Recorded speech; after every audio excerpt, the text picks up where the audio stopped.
Hey guys, welcome to my YouTube channel. Tonight I'll be talking about my show up and deliver moments. Remember to subscribe and like my YouTube videos. Click on the like button and also subscribe to it as well. And also click on the notification if you want to see my videos that was posted. I mean, if you were to ask me like how many show up and deliver moments I have in my entire lifetime, I mean for me, I can really get to a point where I just can't count anymore. Cause I would say I have countless of them. Um, One of my show up and deliver moments that I will never forget was when I was in primary school, and I recall I came third in spelling bee a year, and then I came back to do the spelling bee year after. Then the year I came third, and I didn't know they were keeping spelling bees again. That was in primary school days.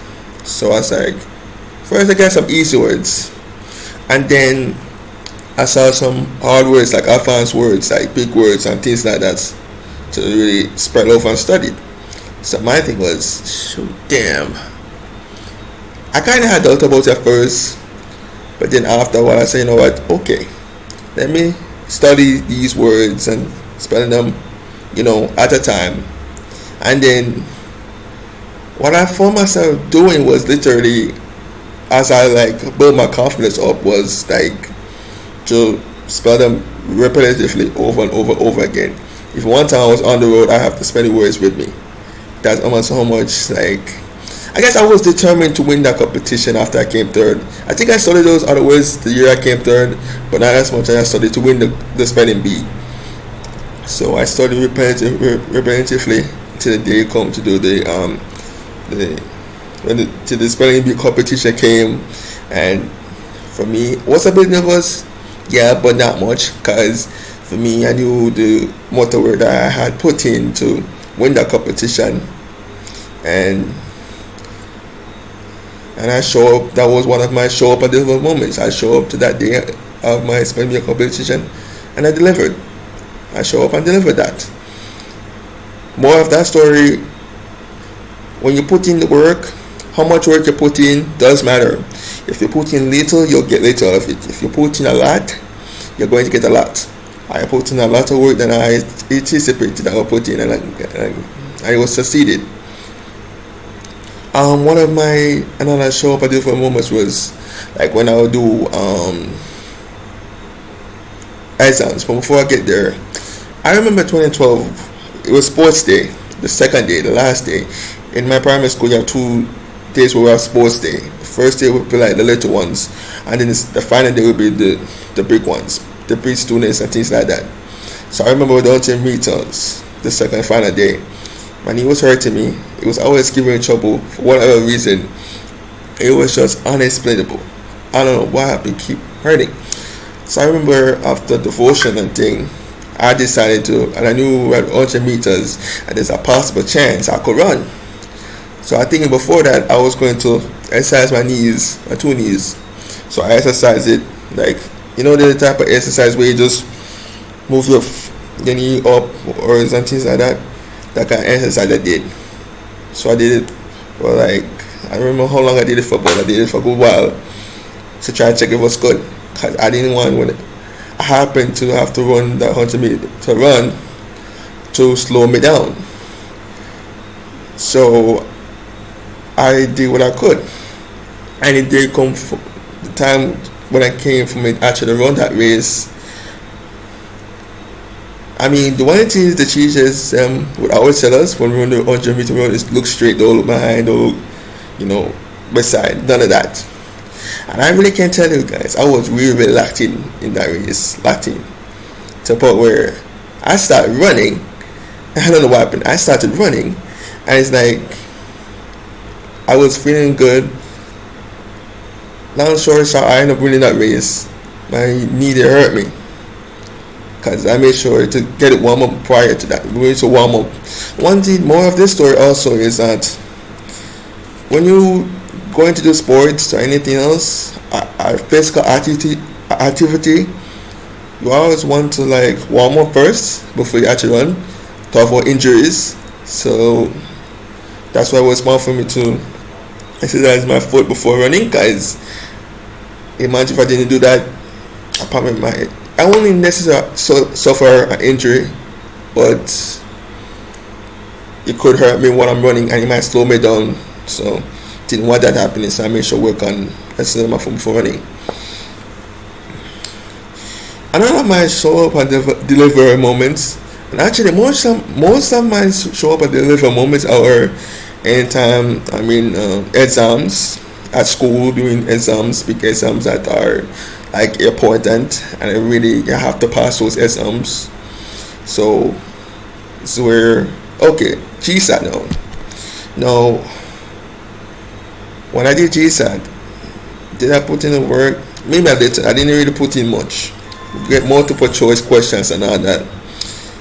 Was I surprised of the results? Yeah, I ended up passing GSAT, didn't get the grade I want, but then again that was my fault. Should I put in more work better? Should I just be more determined and thing? One of the things I learned in that moment was, as I said, the more work you put in really matters. Because if I had put in more work than I did, I probably would have gotten an would have aced GSAT if I really wanted to. So I didn't really learn this until later. The wanted factor and the determination to do something really matters. Didn't learn that till later, till around high school, college, and in time there. Then I really realized that in high school I really had the determination to able to get things done. Okay. Alright. Another of my short deliver moments was, I remember this exam I was doing. Which exam was it? Oh yeah, I was doing this. It was in grade 7. I was doing social studies exams, second term. Now this is what exam I was really locked in.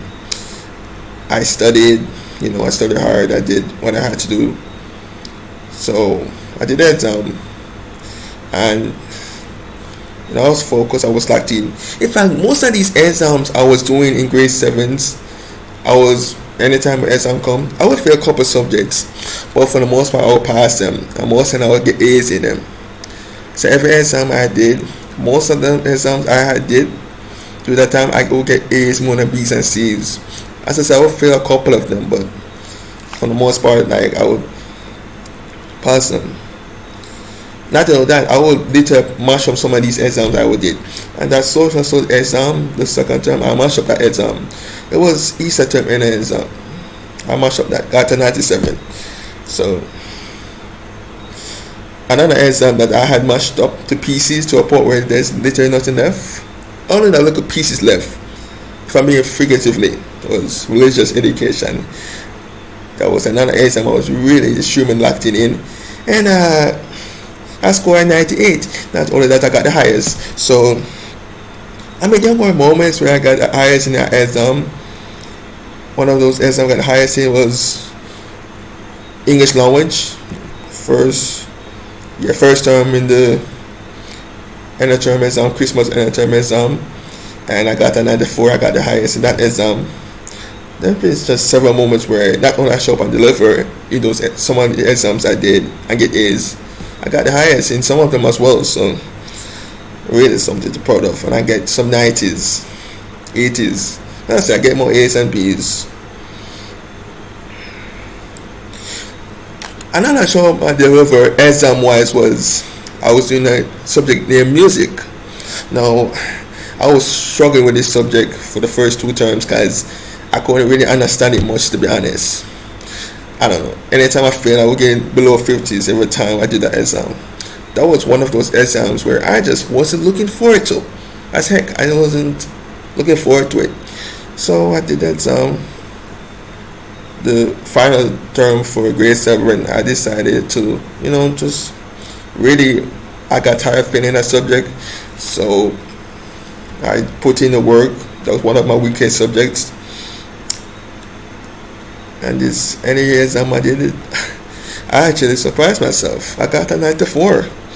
And from there, so I didn't fail music again.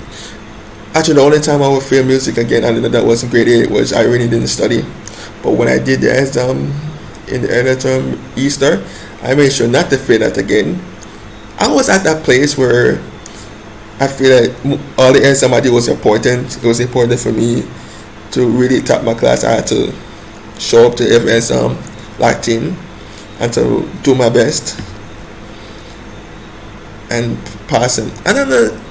I recall this moment where, you know, I later was so excited for the exam where I will post it on Facebook, but like I can't wait for the exam. I was that excited, and to able to show up and deliver that exam after posting up a status, everything really says a lot. Man, it was a nice feeling. I ended up topping class in that one, and I topped class in summertime as well. I show up in some of the exam. I mash up some of those. The music exam, I mash up that to pieces. I mash up IT, couple subjects. I scored 9 A's in that exam overall. Got a 81 boy, 06 exam average, and I got a principal award at that time too. So, show up. Okay. My other moments. Okay, I'm actually going to do part 1 of this because my show up delivery moments are very long, so I'm gonna do part 1. Okay. I'm going to share a couple more for now, and then I'll share the others in part 2. One of my biggest show up delivery moments when I was in high school was, I remember I failed social studies. Didn't know why. I did SBA. I didn't know my grades. They wasn't going to tell us for whatever reason. So I did social studies. I failed that, and I said I'm going to do it over because I passed history. I was like, how the hell I passed history but failed social studies? Didn't make any sense to me. So I did it over, and when I found out the result, I passed. I show up, I delivered, and passed that subject the second time attempt when I did it. That was one of my biggest because, you know, CSC is no slouch. It's a big exam, and when it comes down to that exam, it's always high stakes when you do that exam. So to be able to do a subject over, fail it a subject the first time, and to show up and deliver the second time, passed it, really was a really nice feeling. Another moment where I really showed up and delivered was when I did English language. The second time, because I failed it the first time, and I didn't even want to do that exam over, to be honest. But I realized how important English language is, and you need to have English to get to college. So I'm just thinking, all right, cool, I'll do it over then. So I did that exam over, but then I'm just like, for me, all I needed to do was just remember the things that I was taught and take it from there. So I did an exam and pass. I thought I passed, I scored 2. Guys, I thought I would get a 3, but I get a 2 instead. So I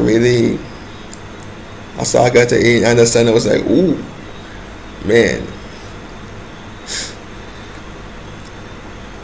So the point of all this, and as I'm doing part 1 of this, was the mindset and how much work you're willing to put in to really show up and deliver in whatever you do really matters.